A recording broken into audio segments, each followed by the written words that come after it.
दोस्तों नमस्कार, स्वागत है आप सभी का। एक बार फिर से चले जानते हैं राजस्थान की ताजा खबरों को। लेकिन उससे पहले अगर आपने अभी तक इस चैनल को सब्सक्राइब नहीं किया तो सब्सक्राइब कर लें, जिससे कि आपको राजस्थान की ताजा खबर रोजाना मिलती रहे। पहली बड़ी खबर, करौली में 28,460 लोगों को मिली गैस सब्सिडी। लाभार्थी उत्सव का आयोजन, खातों में 1,24,53,000 रुपए ट्रांसफर किए गए। इस उत्सव में जिले से Indira Gandhi gas cylinder subsidy योजना के लाभार्थी शामिल हुए। कलेक्टर ने बताया कि इस दौरान मुख्यमंत्री अशोक गहलोत ने योजना से प्रदेश भर के 14 लाख लाभार्थियों के खाते में बटन दबाकर वर्चुअल सब्सिडी का लाभ हस्तांतरित किया। बड़ी खबर, नेता प्रतिपक्ष राजेंद्र राठौर भरतपुर पहुंचे और उन्होंने कहा कि सचिन पायलट का विमान ऑटो मोड पर है, वह कहां लैंड होगा यह वही जानते हैं। सचिन पायलट ने पूरी गंगा मैली होने की बात कहकर पुनर्गठन की बात कही थी। कांग्रेस में कुर्सी का किस्सा चल रहा। राजेंद्र राठौर ने सचिन पायलट की जन संघर्ष यात्रा पर अंगुली उठाते हुए कहा कि आरपीएससी अजमेर से अपनी यात्रा शुरू की थी, पूरी गंगा मैली होने की बात कही, सरकार के पुनर्गठन की बात कही थी। हालांकि अब क्या कारण है कि वो आलाकमान के पास जाकर और कांग्रेस के लोगों के साथ बैठकर सत्ता की भागीदारी की बात करने लग गए। बड़ी खबर, बिश्नोई समाज ने कहा कि केंद्रीय मंत्री बयान के लिए माफी मांगे। गजेंद्र सिंह शेखावत का पुतला जलाया, हर क्षेत्र में प्रदर्शन की चेतावनी दी गई। रीट नकल प्रकरण और पेपर लीक को लेकर किए गए एक ट्वीट के कारण केंद्रीय जल शक्ति मंत्री गजेंद्र सिंह शेखावत को विरोध का सामना करना पड़ा। दरअसल 3 दिन पहले केंद्रीय मंत्री ने एक ट्वीट किया था। ट्वीट में लिखा कि रीट नकल प्रकरण के आरोपी और मास्टरमाइंड जिस जिले से ताल्लुक रखते हैं, उसी जिले से इतने अभ्यर्थियों का चयन मेहनत करने वाले युवाओं के मन में संदेह पैदा करता है। इसे क्या समझा जाए? संदेह दूर करना सरकार की जिम्मेदारी है। युवाओं ने कहा कि केंद्रीय मंत्री ने एसआई भर्ती परीक्षा का परिणाम आने के बाद उनके समाज बाहुल्य क्षेत्र पर टिप्पणी की। बड़ी खबर, राज्य के भरतपुर जिले में 14 साल की किशोरी के साथ रेप की कोशिश। भरतपुर के चिकसाना थाना इलाके में एक 35 साल के व्यक्ति ने 14 साल की लड़की से रेप की कोशिश की। लड़की ने शोर मचाने पर परिजन और आसपास के ग्रामीण आ गए। लड़की के पिता ने पुलिस में मामला दर्ज करवा दिया है। पुलिस ने लड़की के बयान दर्ज कर मेडिकल करवा दिया है। बड़ी खबर, गहलोत ने कहा कि आरएसएस बीजेपी माइंड वाले सीएम हाउस आने से हिचके नहीं। कहा कि कांग्रेस वालों को ऐसे बदनाम किया जा रहा जैसे हम हिंदू है ही नहीं। सीएम अशोक गहलोत ने कहा कि आरएसएस और बीजेपी से जुड़े व्यापारी नेता सीएम हाउस आने से हिचके नहीं। मेरे सीएम हाउस के दरवाजे सभी के लिए खुले हैं। सरकार किसी पार्टी की नहीं होती, जनता की होती है। गहलोत राजस्थान खाद्य पदार्थ व्यापार संघ जयपुर के कृषि उत्पाद व्यापार भवन के शिलान्यास समारोह में बोल रहे थे। गहलोत ने कहा कि कई व्यापार संघ पदाधिकारी सीएम हाउस आने से हिचकते हैं और हिचकना नहीं चाहिए, सरकार किसी पार्टी की नहीं है।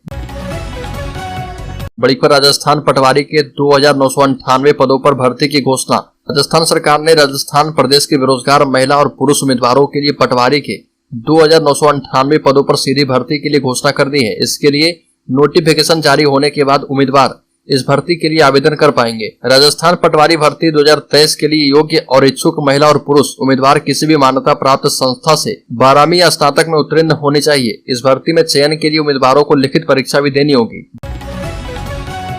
बड़ी खबर, प्रदेश की सभी 200 सीटों पर चुनाव लड़ेगी आम आदमी पार्टी। राजस्थान विधानसभा चुनाव को लेकर आम आदमी पार्टी ने तैयारियां शुरू कर दी है, जिसको लेकर आम आदमी पार्टी का संगठन भी दिन ब दिन बढ़ता जा रहा और अब राजस्थान में भाजपा कांग्रेस के विकल्प के रूप में आम आदमी पार्टी के लोगों के बीच आ चुकी है।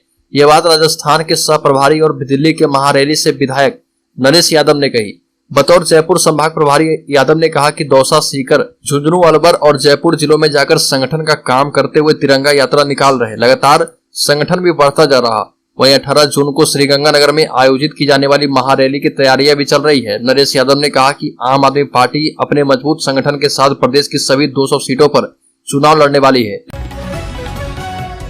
सरकारी स्कूलों के निर्माण कार्यों की होगी डिजिटल मॉनिटरिंग, ऐप से मिलेगी जानकारी। झुंझुनू सरकारी स्कूलों में निर्माण कार्यों को समय पर पूरा करने और उनकी गुणवत्ता को लेकर शिक्षा विभाग ने बड़ा फैसला किया है। सरकारी स्कूलों में होने वाले निर्माण कार्यों को लेकर डिजिटल मॉनिटरिंग की जाएगी। समीक्षा बैठक में शिक्षा विभाग के सचिव ने सरकारी विद्यालय में निर्माण कार्य की गुणवत्ता और समय पर पूरा करने के संबंध में डिजिटल मॉनिटरिंग सिस्टम विकसित करने के निर्देश दिए थे। इसमें निर्माण कार्य की स्वीकृति से लेकर कार्य पूर्ण होने तक की पूरी प्रक्रिया को ऑनलाइन करने की बात कही गई थी और इसमें समग्र शिक्षा अभियान के तहत विद्यालय में होने वाले विकास एवं निर्माण कार्यों की 31 जुलाई तक ऑनलाइन निगरानी प्रणाली विकसित की जाएगी।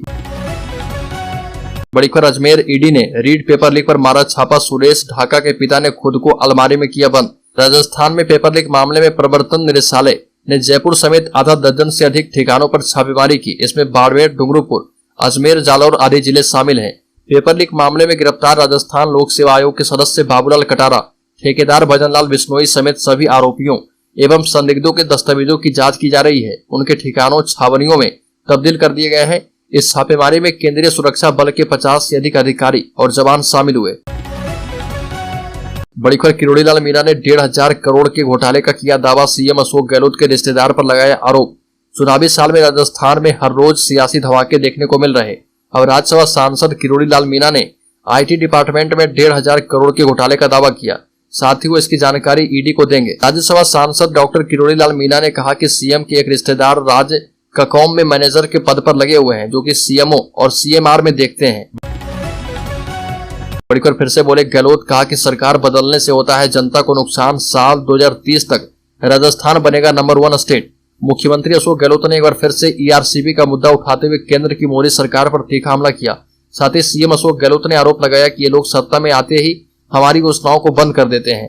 जयपुर की कुकरा खेड़ा मंडी में व्यापार भवन के शिलान्यास समारोह के दौरान सीएम अशोक गहलोत ने कहा कि हमारी सरकार ऐसे कदम उठा रही है जिससे उम्मीद है कि साल 2030 तक राजस्थान नंबर 1 स्टेट बनेगा। अशोक गहलोत ने कहा कि जिस तरह से हम बड़े बड़े फैसले ले रहे हैं, उससे यह तो साफ है कि राजस्थान में सरकार रिपीट हो सकती है। लोकतंत्र में जनता ही माई बाप होती है और वो ही तय करती है कि किसको सरकार बनाने का मौका देना चाहिए। बड़ी खबर, अलवर में बीटेक का छात्र स्विमिंग पूल में तैरते हुए डूबा। यहाँ कराई जाती थी बिना कोच की तैयारी। राजस्थान के अलवर में अरावली बिहार थाना क्षेत्र से एक दिल दहला देने वाली घटना सामने आई है। यहाँ पर एक सरकारी स्टेडियम में बिना कोच के तैराकी करवाई जा रही थी, जिसमें एक युवक की जान ले ली। अलवर में अरावली बिहार थाना क्षेत्र में इंदिरा गांधी स्टेडियम के स्विमिंग पूल में एक युवक उस समय तैरते हुए डूब गया, जब वहां पर स्विमिंग पूल का कोच नहीं था। जब उसके परिजन उसे अस्पताल लेकर पहुंचे तो जहां पर डॉक्टरों ने उसे मृत घोषित कर दिया। सरकारी स्टेडियम में बिना कोच की तैराकी करवाई जा रही थी और यह भारी लापरवाही सामने आई है। बड़ी खबर, कांग्रेस छोड़ सकते हैं पायलट, नई पार्टी का कर सकते हैं ऐलान। राजस्थान की सियासत में फिर से भूचाल आने वाला है। पूर्व उप मुख्यमंत्री सचिन पायलट राजस्थान में कांग्रेस को बड़ा झटका देने वाले हैं। सूत्रों के मुताबिक सचिन पायलट कांग्रेस पार्टी छोड़ सकते हैं और नई पार्टी का गठन कर सकते हैं। दरअसल राजस्थान में मुख्यमंत्री अशोक गहलोत और सचिन पायलट के बीच की दूरी किसी से छिपी नहीं है। दोनों नेता एक दूसरे पर आरोप प्रत्यारोप करते आए हैं और यह खाई तब और बढ़ गई जब सचिन पायलट साल 2020 में कुछ विधायकों के साथ गुरुग्राम के एक होटल पहुंच गए थे। बड़ी खबर, नासिर और जुनैद हत्याकांड को लेकर ऑल इंडिया मजलिस से इत्तेहादुल मुस्लिमीन के चीफ और सांसद असदुद्दीन ओवैसी ने राजस्थान की गहलोत सरकार पर भेदभाव का आरोप लगाया और कहा कि नासिर और जुनैद के परिवार को इंसाफ नहीं मिल रहा। ओवैसी ने कहा कि नासिर और जुनैद के परिवार के साथ नाइंसाफी का सिलसिला खत्म होने का नाम नहीं लेता है। राजस्थान की गहलोत सरकार ने सबसे पहले तो उनके परिवारों को मुआवजा देने में भेदभाव दिखाया और अब तक पूरा मुआवजा नहीं दिया है।